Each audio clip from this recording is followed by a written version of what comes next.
Assalamu alaikum. Wa alaikum assalam wa rahmatullahi wa barakatuh. My name is Muhammad Sajid. I am from Bihar, India. I am a hotel management student. I want to know that while offering prayer in Tashahud, is only pointing forefinger is enough, or should I have to move the forefinger up and down? The second question is, where should I look in prayer during Ruku and Tashahud? The question asked by Muhammad Sajid is that in Tashahud, when you are praying the Tahiyyat, is pointing the finger sufficient, the forefinger is talking about, or is moving it up and down a requirement? And where should I look while I'm in the Tashahud? Or when I'm in the Ruku, where should I look? As far as pointing the finger is concerned, pointing the forefinger, all the scholars say is there. But as far as moving the finger is concerned, there are difference of opinion and there is different ijtihad. As far as the Hanafi school of thought is concerned, in the Tahiyyat, when we say Ashhadu an la ilaha illallah, when you say La, they normally have to raise the finger, that there is no God. And when they say Illallah, except Allah, they bring it down. So in the Hanafi school of thought, Imam Abu Hanifa, his ijtihad was that in the At-Tahiyyat, in the Tashahud, when you say Ashhadu an la ilaha illallah, when you say La, there is no God, you raise the finger. And when you say except Allah, Illallah, you bring it down. So in At-Tahiyyat, Ashhadu, they bring it up and they bring it down.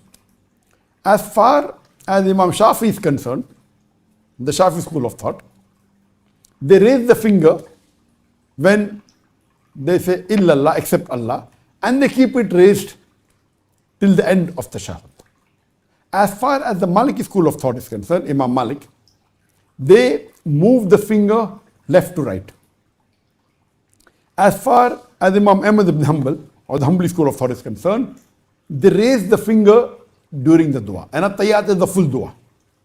So as far as pointing the finger is concerned, there is unanimous agreement that the forefinger should be pointed, and there are various hadith on that. As far as Sheikh Nasruddin Albani is concerned, he says that regarding whatever these four schools of thought say, there is no evidence in any of the Sahih hadith regarding when the finger should be raised and when it should be got down, whether it should be left or right. He says the closest is Imam Ahmad ibn Hanbal, that you raise it for dua. Regarding the other schools of thought, there is no evidence. And there are various hadith talking about raising the finger. There are various Sahih hadith. And there are hadith in Sunan Nisai, in Musnad Ahmad, in Bukhari, in Muslim, about raising the forefinger. And all these hadith say that the Prophet raised the forefinger or the finger closest to the thumb. There's a hadith in Musnad Ahmad, also in Sunan Nisai, which is authenticated by Nasruddin Albani as a Sahih hadith in Sunan Nisai, where it describes the salah in detail. The Prophet stood and he kept his right hand on the left hand, and it covered the wrist and the hand and the forearm in detail, went in ruku, went in sujood. When it comes to tashahud, I'm not completing the full hadith, this long hadith, that he placed his left hand over his left thigh, and he placed his right hand over his right thigh, and he made a ring from the middle finger and the thumb. His middle finger and the thumb, he turned it into a ring like this. It's a Sahih hadith. And he pointed with his forefinger. Another hadith says he pointed with his index finger. Another hadith says he pointed with the finger closest to the thumb. There are various hadith which talks about pointing of the finger, so there is no doubt about it. This hadith also says he pointed the finger during dua. There are various hadith, and when I was studying hadith, one of my first ustad or teacher in hadith was Dr. Sheikh Zair Rahman Azmi, may Allah grant him Jannah. He expired 2 years ago. He was the dean of the hadith department in Medina, and I studied hadith with him. but it was private classes. He exclusively gave time to me, and we studied for about a month. And he had said that there are various hadith in saying that the index finger should be raised during dua. And as Nasr by rightly said that all the hadith say that during dua the finger is raised. There are various hadith. There is one hadith which says that during every dua the finger should be raised. So if you're doing a dua, it should be raised. And there's one hadith which says that the forefinger to the shaitan is like an iron rod. So there's one hadith which does describe about keeping on raising the finger up and down.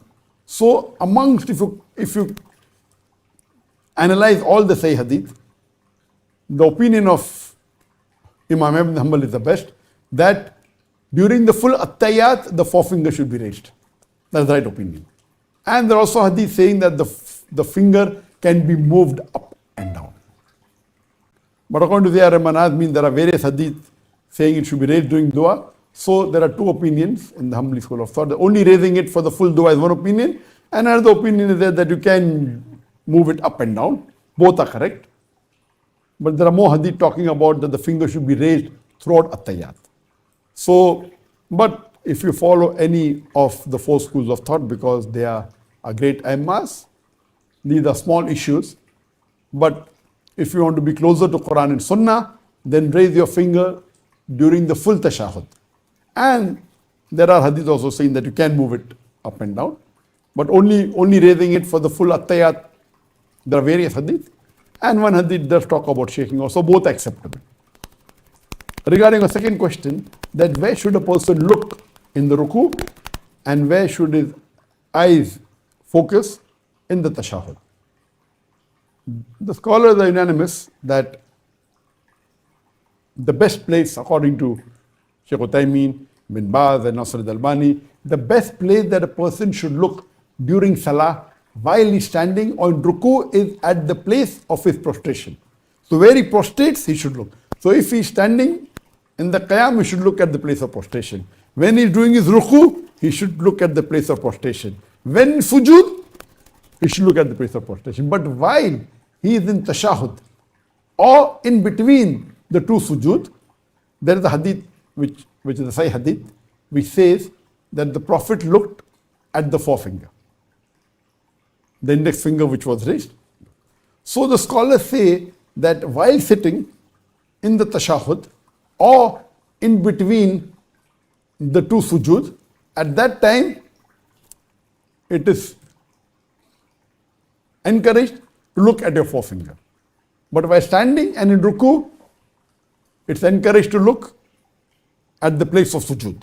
But in tashahud and in between the two sujood, you should look at the forefinger, or some scholars say even looking at your right hand, it's permitted. Hope that answers the question.